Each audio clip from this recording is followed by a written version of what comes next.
Hello welcome guys, today in this video I'm going to show you how to Wi-Fi gone missing from Windows 10 taskbar fix.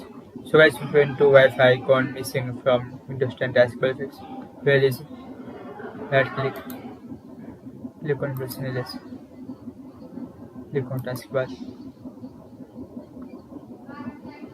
After click on select the icon app.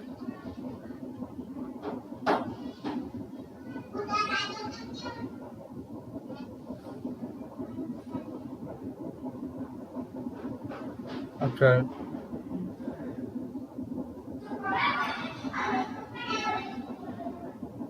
network icon, so select one position.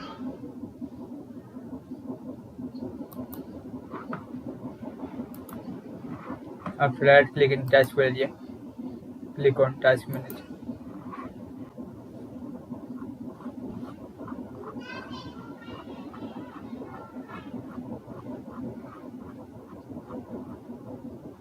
Click on Window Explorer, click on Restart.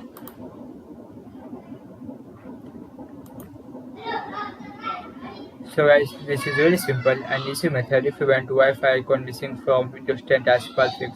Thank you for watching this video. Please subscribe to my channel for latest update.